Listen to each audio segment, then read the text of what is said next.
the man at the funeral home gave us this piece of paper to sign, and we had to fill out, a bunch of things, and it had mother and father on there, and writing in our names in those slots for the first time, but also because we're at a funeral home, getting our dead baby was just sucked. Our TFMR stories. I'm Sabrina, the TFMR doula, and today we have Dana with us. She tells her story of how she terminated her wanted pregnancy for severe spina bifida. Here's her story. How about if you just share your name and how you found out you were pregnant and anything about your pregnancy. All right. So I'm Dana. I am but live in Tampa, Florida. We found out we were expecting, it was 5 months after my husband and I had gotten engaged. So it was not planned. I had actually picked up my birth control prescription the night before I took a pregnancy test. So very, very thrown off. We were not trying. It was a complete accident. Everybody had actually gotten the save the dates to our wedding that week. So it was just absolute worst timing. But I was able to get into the doctor that day, and we confirmed the pregnancy, did all of that. And that night, the nurse practitioner called me. It was a Friday night in February, and she said, with my numbers and based on they only saw a sac, they didn't see a fetal pole or anything on the ultrasound, that I was going to miscarry. So we were like, oh, okay, that sucks, but we just found out. So it was we didn't even have time to get excited or process anything. So it wasn't that traumatic. So I had to follow up on Monday then after that weekend, and they did another ultrasound, and the tech just goes, oh, well, looks like it's viable, and just moves on from there. So it was just a roller coaster from the beginning. And we, given how it started, we tried not to get very excited because we were like, oh, okay, pregnancy is a little volatile. All right, we'll wait until we're out of the first trimester, and then it's safe. Which is what we did. And we started looking for a house as soon as I was 12 weeks along, and just doing all of the planning. And we had no idea anything was wrong until we got to our anatomy scan, which most first-time pregnant people, we just thought, oh, okay, well, we'll figure out the gender. Mm-hmm. Had no idea, all the other things they're looking at with the anatomy scan. So did that. And then, do you want to go through diagnosis now, or? Yeah, maybe before we talk about that, if you could tell us one of your favorite moments of being pregnant before you knew something was wrong. Yeah. I think oddly I was happy about the bump. Just sweet. Having that experience of wearing different clothes and physically seeing oh, there's a human growing inside of me. That was pretty cool. I had a lot of nausea and vomiting, so it wasn't super enjoyable to me to be pregnant. And I'm just very naive, that ignorant bliss, was not loving all of the physical aspects of it, but I loved when he started to kick, and just that connection of oh my God, I'm making a human inside of me, and just being able to physically see it was awesome. That was the first thing that I missed after the termination of you're just deflated then at that point, and having the bump be gone, that was rough. And now we're out. Oh, sleep. Success. So,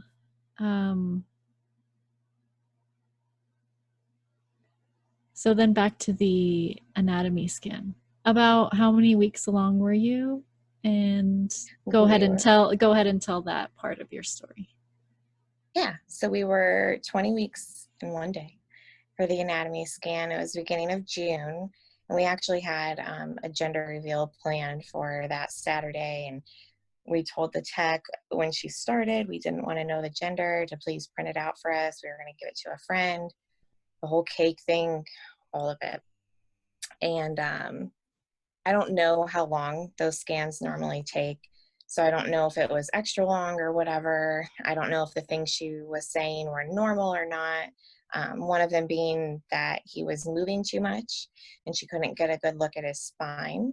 I don't know if she already had an indication that something was wrong then, or if that was just true, like they really couldn't get a good look. But afterwards we met with the doctor, and she first told us that like the organs, she started with the good news, like internal things were fine. And then she said he had clubbed feet.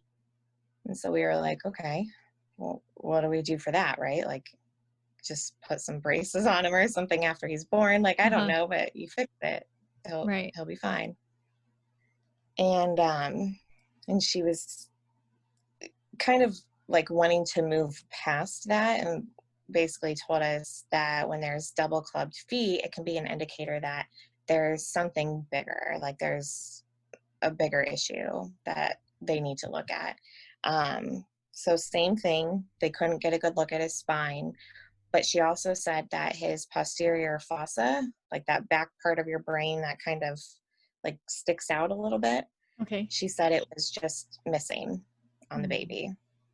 And we have no idea what any of this means at that point. And she's not giving us any terms, any diagnosis, nothing. She was very nice, but it was also the first time we met this OB, because we started to do, you know, the rounds of the different doctors. So that was kind of rough as well, having a stranger give you bad news. Oh. And they told us we would be sent to high risk, and they would do a level 2 and go through all of that and give us a diagnosis, basically. So we were both, my husband and I, just in shock, I think, for the most part. I don't know how normal people process something like that. And so then we were told by the end of the week we should have a call and an appointment with a high risk. A little bit neurotic, so I called high risk directly and just got in for the next day. So we had to go out to the Lakeland office, which is like a 35-40 minute drive from where we lived, and it's pouring rain and just like the perfect setting to get bad news type of day. And so we go there, and that level 2 ultrasound was like 55 minutes long. Felt like it took forever. And then the doctor comes in and he asked us, you know, what all did the OB tell you? What do you know? And so we went over that, and he's like, okay, so blah, blah, blah. Here's all the things we found. The baby has the most severe form of spina bifida. He explained what it was, like having the open lesion in your spine. It didn't close properly, all this kind of stuff. So that was great to even just understand what we were looking at. And then he told us that the bottom 8 of the baby's vertebrae were just obliterated. Like nothing we could do, basically. I spent the next day, it was a Wednesday, on the phone with CHOP and Vanderbilt Hospital, and just talking to the fetal surgery nurses and trying to find out if in utero surgery was an option and if we were good candidates for it, which technically I was, just being young and healthy, but it wouldn't have done much. Even if they got in and closed the spine, you're then an immediate risk for premature labor, which with a baby so fragile, that would have been horrible. It would have been extremely dangerous for me to carry any other babies, just because in utero surgery is not the same as a C-section. It's a lot more invasive and rough on your uterus. So yeah, I just spent the entire day talking to them, talking to the high-risk doctor, calling my normal OB and asking her questions and getting everybody's feedback on it, which luckily I had a supportive environment for termination, not pushing it, but whenever it was addressed, they basically said to me, that's the decision I would make too.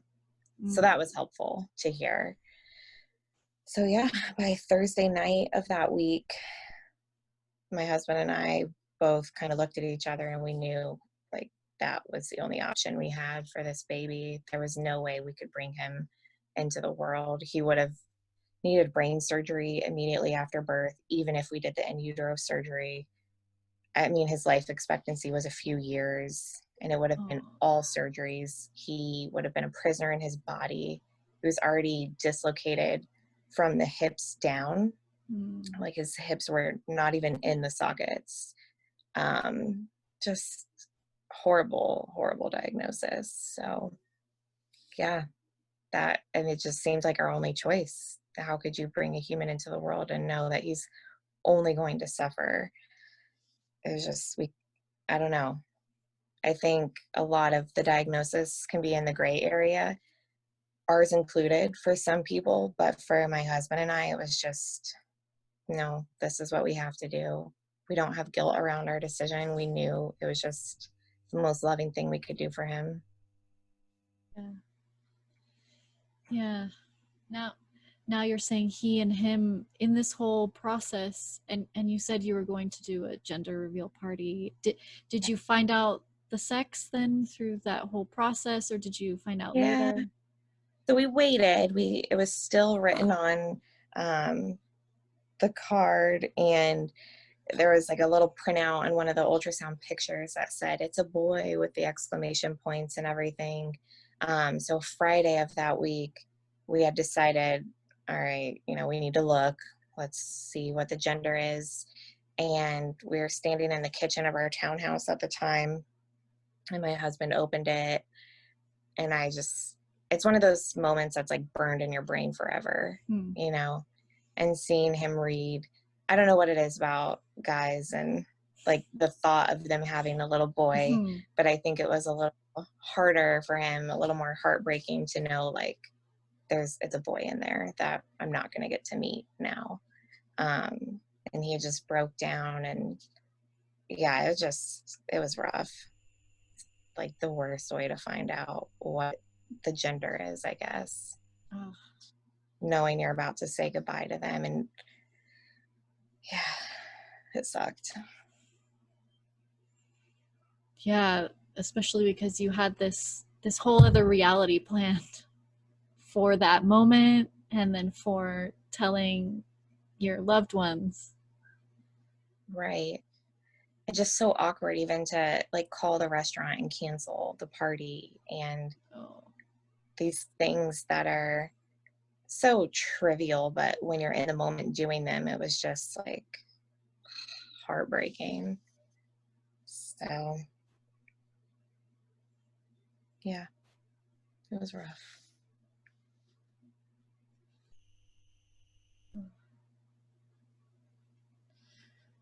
So the next question that we talked about was sharing about how you decided to have a termination. You shared a little bit about that, and then if you want to talk about the process or where you had to go and how that was for you. Yeah, so for us, the doctors had brought it up at first, the option of terminating the pregnancy. I don't know if it necessarily would have crossed our mind to begin with if the high-risk doctor hadn't said that. Even it was like almost getting permission, like having it be an option, which was a really big relief. It was really nice just to know that we were provided all of the options and we weren't swayed either way. And I think after getting all of the information from those nurses and talking to all these specialists, we had all of the information we needed, knowing there's no way we're going to make this baby suffer. There's no way we're going to bring him into all of this mess. And just logically, and it might sound selfish, but just logically, it was like, how could we even make this work? We would have to relocate to either Tennessee or Pennsylvania. I would be on bed rest the remainder of the time. So I would be essentially losing my job. Oh. My husband wouldn't have been able to work remotely. We have 3 animals. Like, logistically, how do we even make it work? And then who knows how long it would take after the baby was born with all of his surgeries, and how just fragile he would have been, to know like how many months we would have had to stay in those locations, and Mm-hmm. financially, how do we even make this work? And then what would happen to our marriage, taking care of a baby that's this sick, that requires this many surgeries as a newborn? There were a lot of factors that went into it. I don't know. I almost feel like that's bad to say, but it wasn't solely how horrible his life would be. It was also, what does this do to our family?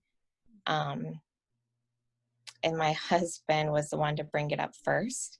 I remember one night we were just in our bedroom, and he said, I'm leaning towards terminating the pregnancy. And it was actually a huge relief for me, because I didn't want to be the first one to say it. I felt like I would be a bad person and he wouldn't have been on board. And I was so scared of that. And so when he said it first, it was like, okay, just we're both on the same page now. And my mom was very clear to me. She came down right away from Indianapolis, where I'm from, and said, no matter what, of course she'll support us. But I think it was very helpful with her telling me, hey, whatever decision you make, you just have to be okay with it. Like, no matter what, you can't go back, right? Like, there's no change in your mind. It's not like buying a car and you just, oh, I made a mistake, I'm going to return it and get a different one. And that just really stuck with me, like knowing, damn, you're right. Like, this is the biggest decision of our lives. So it was very hard, but we made it pretty quick, I think, considering how heavy of a choice it was. So then it's not like you can just go wherever you want. We were referred to an abortion clinic here. And thank God there were no protesters or anybody outside. But it was a 2-day D&E procedure. And the first day we were there for 3.5 hours. It's terrible. And I was able to get one of the nurses to separate us and put me and my husband and my mom in the back of their clinic, which normally they don't do. They don't allow men past the front, anything like that. But it also was clear they don't get a lot of women that are that far along in pregnancy, because by the time we had the termination, I was 21 weeks. So, the front of the office is just full of much younger girls, nobody visibly showing. It just felt like I was extremely out of place. Just a completely different story. Yeah. Yeah, it just was like, how are we all here in the same place, but having the most drastically different experiences? Like, one girl had gone up to the front and was like, how long is this going to take? I have to go back to work. And it's just like, what is happening? Where am I? It was horrible. It just was it was like an out of body experience, like you're just watching yourself and going through the motions because you have to. And the doctor, when we finally saw him on the first day of the procedure, because it's a 2-day, he made a comment to me that if I freak out the next day during the actual D&E, that he would have to send me down to a hospital 2 hours away. And basically just telling me, like, keep your shit together. So that was rough. It was very just like threatening dry. You. That's a That's a threat. And it's just like, dude, like, I don't want to be doing this. Like, I want our baby. He's sick, but I want him still. And that was just really, and you're already broken down. And so how do you respond, And then we had to talk to another girl at the clinic who gave us a pamphlet on adoption. I'm like, lady, I'm here with my husband. Oh, and the lady who gives you the pamphlet, she was like 8 months pregnant. Oh, like, wonderful. Yeah, I'm like, what is happening here?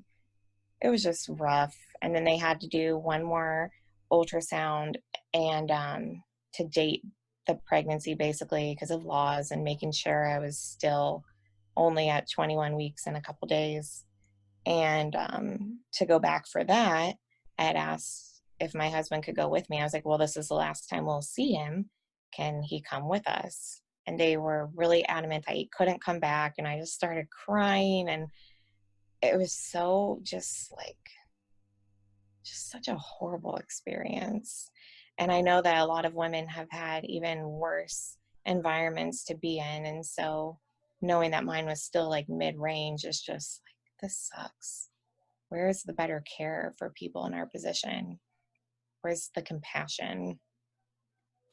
So, yeah. And then the next day we went back. We were one of the first appointments, so that was nice. And I had to go back by myself. Couldn't have anybody back there with me. Luckily, one of the nurses from the day before I recognized, and she was with me and held my hand during the procedure, and that was really nice. But it was horrible. I mean, there was nothing that I could be like, well, this part wasn't bad. The whole thing was horrible. It just sucked. Yeah. Yeah, what you said about where's the better care? Where's the compassionate care? Oh, and what you said about maybe afterwards then reading other termination for medical reasons stories and hearing other people having even worse experiences and then realizing, oh, mine was mid-range. Right. Yeah. I mean, it was horrible for me at the time, but then to read other women, even like having to travel out of state and all these things, I'm like, oh my God.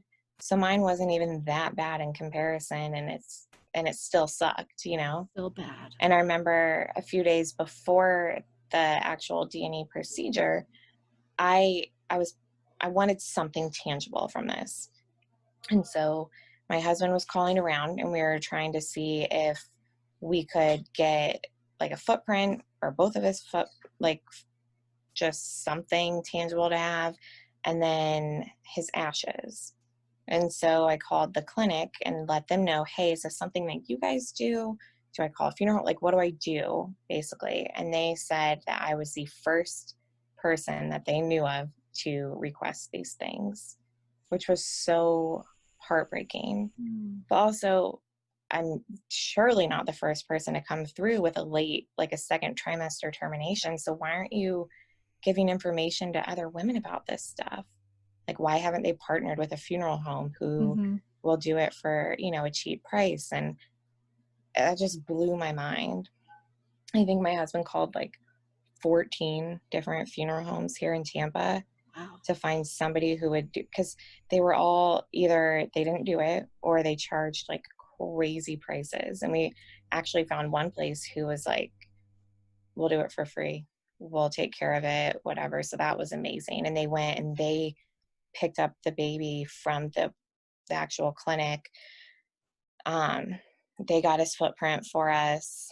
Then they took care of the cremation, all of that. And so that was, I guess, the highlight, if you could have a highlight in all of this. So that was really nice. Those were good people that we interacted with in the midst of all of it. Oh, yeah, your definition of the best part of it really hits hard. Yeah, but even that, reading some of our other girls' stories, how they have nothing, and that's just so heartbreaking, So It's like, even with everything that happened, and maybe this is because I'm 3 years out, Okay. I'm able to see it this way, but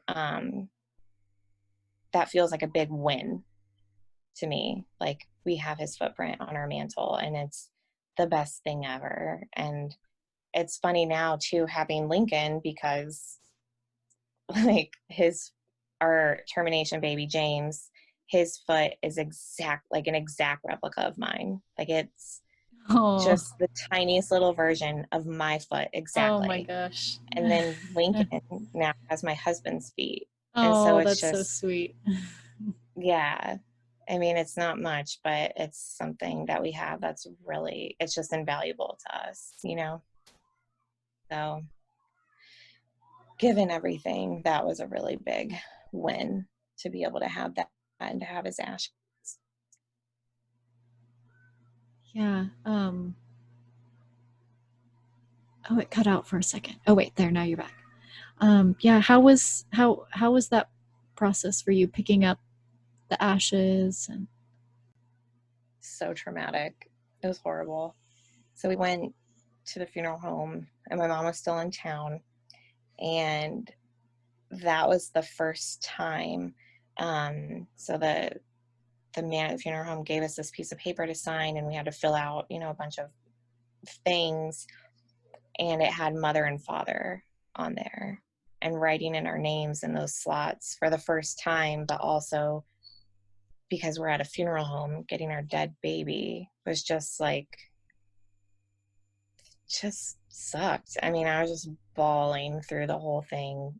There's you have no filter at that point. I couldn't keep any composure. It was horrible. But then again, I was also very grateful to be there. So it's such a weird mix of emotions, because I was happy to be getting him, yeah. but also not in that way. I wanted to be able Yeah. to bring him home as just a healthy baby.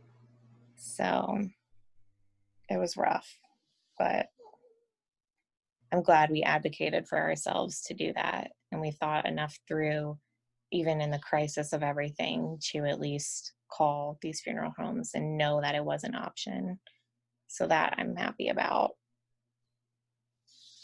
So, the footprints and getting him cremated, were these things that you thought of on your own that you wanted, or did you read other people's stories, or was there someone? Well, you said no one at the clinic helped you to do those things. No. So how did you figure out? How did you even? I mean, in the middle of a crisis like this, how do you even know what to do, or what you might want later?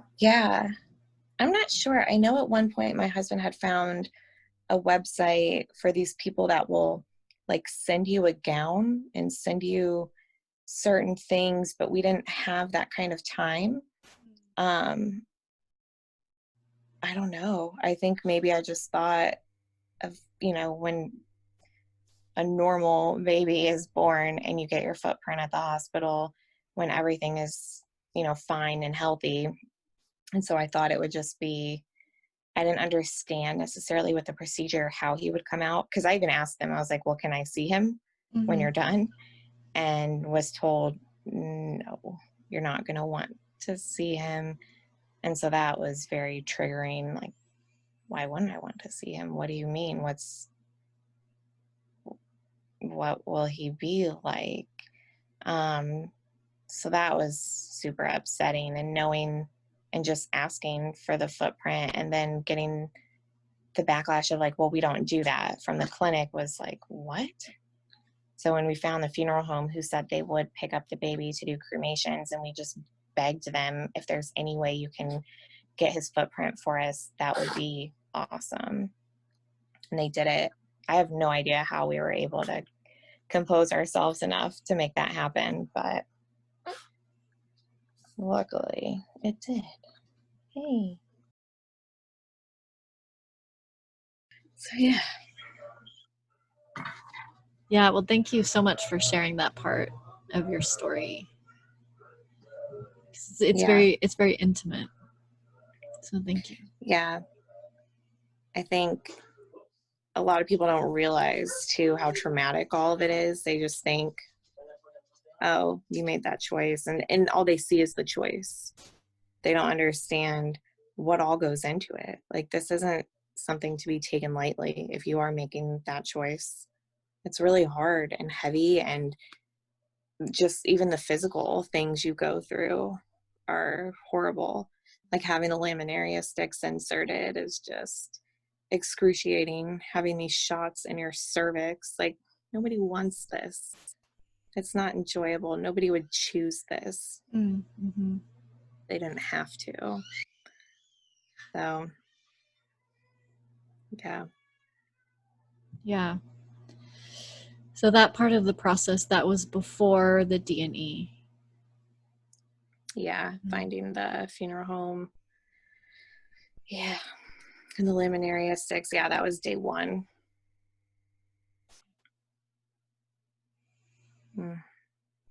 God, that was horrible.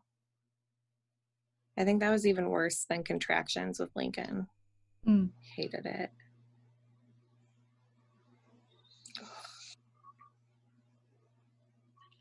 Well, you know, the laminaria sticks are for a different end than the contractions. Right. So, yeah, you know, you have this pain in your body, or these sensations, and you know, what's going to come of it. Your mind keeps going there. Yeah. And I think being alone too, you don't have any support while you're doing that. And it was so weird because when they were inserting the laminaria sticks, the doctor and the nurse were just chatting. Like, I think they were talking about, he had like a 13 or a 14-year-old daughter, and they were talking about her basketball game. And I'm just like, what is happening? Like, I'm visibly showing right now, like, how is this just another day for you? It's just rough. But somebody also gave me the other perspective of, like, if they don't treat it that way and they feel the heaviness of each patient, especially a patient like me that's in the second trimester and doesn't want to be having an abortion, that it would make their jobs even harder, and they would take that home with them. And so I try to think of it that way, of like, well, they have to have a wall up a little bit, because I don't know. I think they can have a wall up and still not talk about the kids' basketball game in front of you. That can wait until the hallway. Well, and just like, just the attitude, like the lightheartedness of it all was just like, am I in the Twilight Zone? Like, what is happening? How are you? Do you know what you're doing right now? When I'm physically dealing, and so I'm just laying there, like, tears rolling down my face, and they're just chatting, and it's like, okay, this is how this is happening. Cool, got it. Oh, yeah, it sucked. I'm so sorry that it happened that way for you. Yeah. Not ideal. Well, and then, so after the procedure and then picking up the ashes, and how were you feeling physically as a postpartum mom and going through that whole process along with the grief? Yeah. It wasn't as bad physically as I anticipated it being. Super sore, of course, like normal pain, what you would kind of anticipate. The worst for me was just the changes to my body. So, you know, your stomach basically going down within a few days, and that like deflated feeling, that was rough. And so the actual D&E was on a Wednesday, and by Friday night, Saturday morning, my milk came in. Oh. And I had no idea to expect that. Nobody told me, none of the nurses, not even my OB's office, like, nobody said anything about any of this. And so I'm just leaking colostrum, and I was just like, what is happening? What do I do with this? Like, and now what, you know? And it was horrible. And that Friday, so the actual termination was on June 14th. Friday that week, the 16th, my husband and I had to close on the house we had bought. So it was just like one thing after another was happening, and I'm physically having all of these symptoms and just like, what is happening? Like, I couldn't understand and wrap my mind around how the world was still moving, how everybody was still going through these motions when everything just had stopped for me. I think that was probably the worst part afterwards. And not even so much the pain, but just the like, what are they doing? How are people still doing things and participating in things and driving and going to their jobs when this just happened? It was insane. Like the mental aspect of it as well was just so hard to wrap my mind around.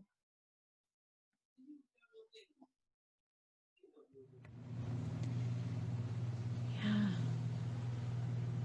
Is there anything else about that grief process that you'd like to share?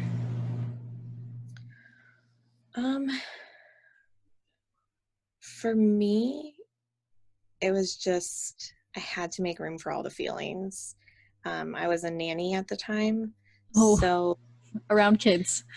yeah, I was around very young children and pregnant women all the time. So I was able to take I had the entire month of June off. I went back to work in July, and the people I worked for were really, really considerate of everything, and really great and helping me get the time I needed and whatnot. The little girl I nannied for was only 2.5 at the time. So I was in the fortunate position of when I needed to cry, I just cried. I wasn't worried about her seeing that. Just when there's those moments of it hitting you and you just fall to your knees with just the devastation and reality of what happened and your baby being gone, and just I don't know, the grief process for me was hard because the first few months were a lot of the why did this happen? Why was my baby so sick? Like, why us? And like you see all these other people like from high school and college, and they're having kids, and you don't know anybody else who's had to terminate a pregnancy. And it's like, why? Where's the reasoning for it? And I searched forever. I wanted to find, even if it was my fault, I was like, okay, well, at least I'll have a reason. Anything. But there wasn't. There's no reason for it. It was a medical anomaly. And I think once I finally got to that phase in grief for me of accepting it just is what it is. There was nothing that we could have done. There's nothing I could have done, eaten differently, other supplements I could have taken, and just accepting that it just happened. Our baby was sick, and it just really sucks, and nature just messes up sometimes. And that sucks. And that's the reality of it. And God's not doing this. God's not picking and choosing people to be just devastated in this way. God mourns with us. He's not happy about this either. It's a flaw in his creation, like that sucks for him too. So getting to that point was really pivotal for me because it was a lot of months of just, well, he should be here. I should have a 2-month-old now. I should have this, and getting out of the shoulds took a while. Yeah. I think, especially now, 3 years out, and of course, having our rainbow baby makes a huge difference. But I think the first year, really 2 years, is just, you're just in survival mode. And I think allowing space for all the feelings and to cry when you need to cry is really, really important. Otherwise, you're just going to delay it all. Yeah. Thank you for sharing that. It's a tough process. And thank you for saying that, that it took that long. Sometimes we think, oh, it's taking so long, there's something wrong with it. But no. Yeah. it can take a while. I mean, some people may be healed and feel better within a few months, and great, good for them. But I don't think that's majority by any means. It's a long process. And there's even times like during my pregnancy with Lincoln, like there's triggers, and it never is going to fully go away, but I can talk about it now and not cry every time, so that to me that was like a big success. Once I could talk about him, tell his story, and not cry about it, that was like, oh, okay, I've made a lot of progress. So yeah. What do you think was the most helpful in your grieving process to help you, I don't know, mull over that question why and get to that point? I think the most helpful during grieving was just talking about it. For me, something I found that was strange, and I'm sure other women in this position have run into the same thing, is people don't want to bring it up, and they don't bring up your baby or what happened. And for me, talking about it was the best way to get through it. And if I didn't talk about it and go through all these emotions, how would I get to this level of acceptance, I think even my mom had said to me before, like, she didn't want to trigger me or have me think of him. If I was, if I'm not talking about him, then I must not be thinking about it. But if I think about it, I'll start crying. And it's like, I'm thinking about him 24/7. There's you bringing it up or saying his name would never be a bad thing. And that's something that just really shocks me with people. But I think everybody grieves so privately, at least in our country. And it's just, if people could be, if they had a space to be more public and open about their grieving, I think people would understand that it's a much longer process and everybody realizes. But talking about it, going to therapy, being so open, having my husband ask me and checking in with me so often too about how I'm doing, that was really the only way I could get to that point of healing. That's great. Yeah. Yeah, it's like the thing that everybody wants to avoid is actually the place that will help you. Yeah, exactly. Yeah. And having other people say his name is really cool too, because you just worry everybody's going to forget about your baby. And so that's nice. Even now, whenever anybody brings him up or I see his name written on anything, that's really awesome for us.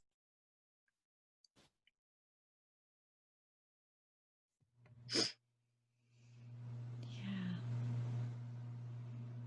James and Lincoln, your kids.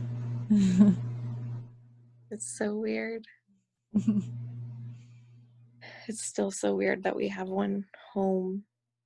I think too, with James being our first pregnancy, and then we had 2 really early miscarriages after that. And all is loss. Even when I was pregnant with Lincoln, I was like, I'm not going to bring this baby home. Like, that's just not how it works. And even now, I mean, he's 4 weeks old, and I'm like, how do we have a baby? How do we have this human here who never leaves, and he's ours? And it's so strange. It's like I'm still trying to accept that. I almost feel like I have a wall up still. Like, if I accept all of that as being real, and then he's taken away from me, then I'll be hurt, So, Yeah.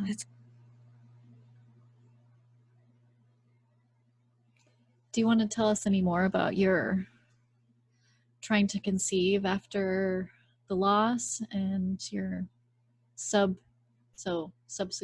pregnancy after loss? yeah. I think trying to conceive after something like this, in my own opinion, is so much harder than if we were just trying to conceive and never had any notion of pregnancy. Also, conceiving James completely on accident when I didn't even know when I ovulated. I didn't track my cycles. I didn't do any of that. And so then moving on to like, oh, there's these things you can pee on and it tells you when you're ovulating, when you should have sex. And there's a luteal phase and what does this mean? And your progesterone, and learning about all the different hormones and how they fluctuate in your cycle, and just overindulging in information basically. And it not happening was such a mind fuck, because you're like, I got pregnant without trying, and now I'm doing everything right, and it's been months and we're not having any luck. And so that was really rough for the first almost a year.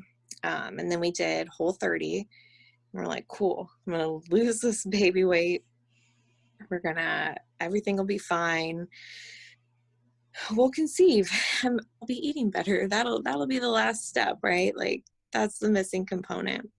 So we do that, and we did conceive, and I was like, oh, cool, direct correlation here, like, perfect, we did it. And then it ended up being a chemical pregnancy, and I was like, shit.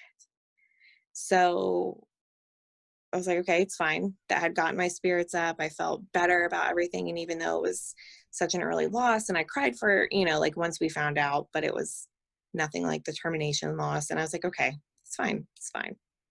It's going to happen because we've done it twice now, and it'll be fine. And the next cycle, I got a positive test, and I was like, cool, this is great. And made it to like 5.5 weeks. And then my numbers started dropping, and I was like, what is happening? So after back-to-back losses like that, I just decided, screw it. We were a year out from the termination. Let's go to a reproductive endocrinologist. So we start seeing the doctor and did a few medicated cycles with Clomid. And then I also had surgery for endometriosis.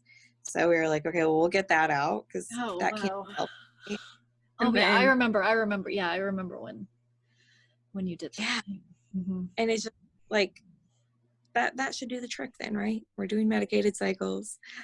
I have no issues. My husband did a semen analysis. Sperm's great. Cool, right? Like, we've checked all the boxes. We should be fine. And then after the surgery, we continue with more medicated cycles, and still nothing. And we're adding in trigger shots now. And I was just like, I don't understand how we're not getting pregnant. Like, I'm doing all these amazing vitamins, like everything I take is plant-based, and they have all these other supplements, and we added in red raspberry leaf and just whatever random thing I found online that was working for other women, right? And so then we come on the 2-year anniversary of the termination, and that was rough because you set these dates after it's all happened, and you're like, okay, it'd be super great to be pregnant by the due date, right? Yeah, that one. That's a big one. Yeah. Yeah. And that didn't happen. Like, okay, well, if I could be pregnant by Christmas, that'll help me get through the holidays. Well, that doesn't happen. And then you want to be pregnant by this date, and then you want to be pregnant by this date. Okay, well, if I can just go through the first anniversary of loss, being pregnant, it won't be as bad. And so coming up on the 2-year anniversary was like, this sucks. Like, how are we not pregnant yet? And so I was like, you know what? Let's go to IVF. Like, the numbers are way better. We knew we could conceive naturally, but I just mentally could not do it anymore. The tracking, like peeing in so many cups and buying pregnancy tests every month, and just all of it, I just couldn't do it. And everybody would be like, oh, well, you should just stop stressing, and all the like unsolicited advice you get, and you're like, it's not helpful. Yes, I read all the things already. I know all the things. Thank you. Right. Like, I probably know like another 50 things that you have never even heard of. Yeah. I mean, it just, well, you saw it, and like on like the apps and stuff, and seeing other even other people who were newer to the process and it took them a couple cycles and they conceive, and then you're like, I kind of hate you. Cool, good for you, but don't talk to me anymore.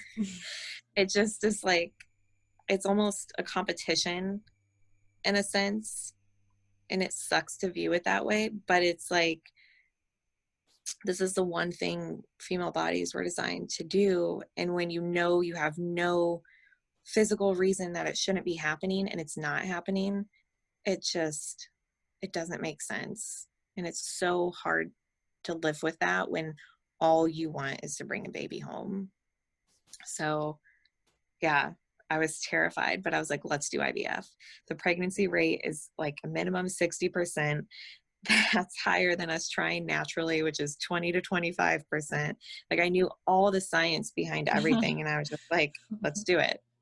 So we actually started with a different doctor, and they were able to get us in right away, and we started, and I did like the 3 weeks of birth control, started stimming. I think I was on day 8 of needles, and Hurricane Dorian was coming. And so they canceled my egg retrieval. And I was just like, are you kidding me? So this is August of 2019 at this point, like approaching Labor Day. And maybe an hour before I got that news, I had just dropped my husband off at the airport. So I had to process everything alone that weekend. Oh, no. Just devastated. Oh. Just another hurdle, and you're like, you already feel like you've been waiting forever. And I get that 2 years isn't that long of trying compared to other people's experiences. But when you've had loss, every cycle feels like forever. Because then it's like, it's not just getting pregnant. It's, well, now I have to make it through another pregnancy and even make it through, labor and delivery now. And like, nothing's for sure until they're out of me. So once we were able to start stimming again, we did a fresh transfer in October last year, and we just told the embryologist, like, pick the best one, whatever, and then the rest of them we sent off for genetic testing. And we had 8 embryos total. So Lincoln was our fresh transfer, and the rest of them, there he is. Right? It worked. It worked really well. And the rest, we only had 2 come back that were normal. Wow. So just insane to me that Lincoln's even here and he's fine and nothing is wrong with him, and that my husband really got his boy, and I don't know, it just feels complete now. So it was rough, but yeah, I'm so happy to not have to ever try naturally again. And we have those 2 other embryos that are frozen, and like, if we want another child, we'll go back for one of them, but I am never trying to conceive naturally again. It is so stressful, and it makes me feel like a failure. Every time you would get that negative test, it was just like, what did I do wrong now? How is this not happening? So yeah, I know IVF's not for everyone, but I am a huge fan. I am so happy to never do this again. Yeah, I can see the relief on your face. We're like, okay, this is our path, and this is how we'll do it. And yeah, that's there's a little bit of resentment in the beginning, because I was like, and especially when I was doing the shots, I was like, this sucks that I have to do IVF and blah blah blah, and other women are just getting pregnant naturally without even trying. And just, I don't know, having to get over that mental hurdle of it was like, that took a little bit. But being mentally like positive during IVF was the best thing that got me through. Because if you're in a bad mood about it and you're like, poor me, and doing a pity party, you're just going to hate it, and it's not going to, I don't know if it would be as effective. But I just, like, we did a lot more meditations during then, and I was doing acupuncture and just trying to do everything to like be healthy in all aspects that I could, and it paid off, because I don't know, I'm a huge fan of IVF now, and it all worked out well for us. So it's a big relief. Yeah, it's been a long journey for you. It feels like it. I mean, and now that Lincoln's here, of course, it's like, it feels like the blink of an eye, but it felt like forever going through it. So I'm relieved to be on this side of it now. Over all of that. And now, even having a rainbow baby, it doesn't make the grief go away. So how do you continue to understand and integrate your grief even now? I mean, maybe since he's a newborn, you might not have a lot of time right now, but in general. Yeah. I don't know. I think that's what I'm going to still have to be figuring out. And I still, I've had the same therapist for like 1.5 years now. It'll be 2 years, maybe this fall. And I was just telling her the other day, because I already have anxiety, and then all of these things, of course, heighten it and make it a lot worse sometimes. But I was saying to her, even, I'm so tired and just solely like in survival mode with Lincoln right now that I'm not having all of the anxiety that I was before. Like, one of the recurring things for me is my husband's going to die. So ever since we got the diagnosis for James, and you become those people that bad things happen to, I don't have the luxury to be like, well, that won't happen to us, or have that type of attitude. And so now, like, him even just going to the grocery store, and like, he could get in a car accident and die. Like, I just have these thoughts all the time. But even that has died down quite a bit right now, just because I'm just trying to get through each feeding, like, just day by day. So for now, it hasn't been as bad, but I feel like there's been times where I look at him and you can't not think of your angel baby, like, it's just so intertwined. And we wouldn't have gone through the IVF process. Like, our lives would look completely different had James just been healthy and fine. But then we wouldn't have Lincoln, like, it's just such a weird path to go down. So I don't know. Yeah, that idea of the multiverse, like there's all these different realities. What it would have looked like, what it could have looked like if you would have made a different decision or that decision. But this is what it is. Yeah. Exactly. Yeah. It's so weird. So weird to have a baby here now. And he's fine. He's completely fine. Like, I don't know. It's like a little part of me is still waiting, like, something bad's going to happen. Like, when every doctor appointment we go to, I'm like, well, we're going to get bad news. Like, it's just the level of reality for me. But yeah, hopefully it'll be like that for all of his life. Yeah, the process continues. It stays with us, part of us now. Yeah. Yeah. Well, any last things that you would like to tell, like anything that you would like to add to someone going through a termination for medical reasons, or someone who's like has recently gone through this? So I think the tricky part is you want to give yourself a lot of grace, because you're in crisis mode. Like, you're not going to make all the decisions or choices or plans that you would do before this happened to you. And then afterwards, while you're in your grief, you could look back at that time and be hard on yourself and be like, well, I wish I would have done this. I wish I would have done that. So I would say, I don't know how you balance that with, because you can't ever plan for a termination. You have no idea when the rug is going to be pulled out from under you. But I would say, ask for help. So like delegating to my husband to find the funeral home, that was great. Having our friends make us food, ask for help, let people help you, and have them do those tasks for you. But you have to advocate for yourself.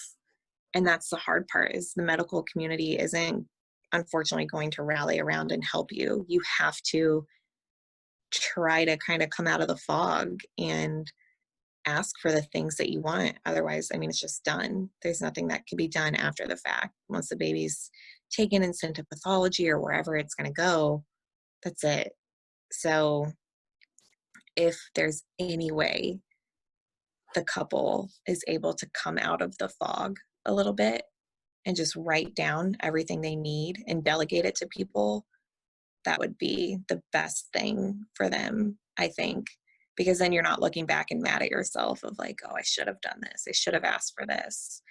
And like with the procedure itself, the G&E, for me, I was very adamant about, I didn't want to remember what was happening. I didn't want to be awake. I didn't want to hear things. I didn't want to see anything. So I made that known, and they gave me 3 different drugs and made sure I was asleep for it. So I don't know. I think just trying to advocate for yourself as much as possible while also realizing you're in crisis mode and there's only so much that you can handle right now. It's hard. But that would be my big thing, because that was my biggest takeaway, was learning, oh, I have to be my own advocate. My doctor, the nurse, these people aren't going to do this for me. I have to do it. Mhm. Okay. So, yeah. Thank you so much, Dana. Of course. Sounds good. Well, thank you for having me. Thank you so much, Dana, for sharing your story with us. And I would love to hear from you. I'd love to hear your story. If you'd like to tell your story of your termination for medical reasons, please get in touch with me. I'll put my email here below. And if you would also like to process your story in a more private way, I also have some free journaling prompts that you can pick up, and that link will be here in the down bar too. Make sure to subscribe. I will be releasing these stories weekly. So see you again soon.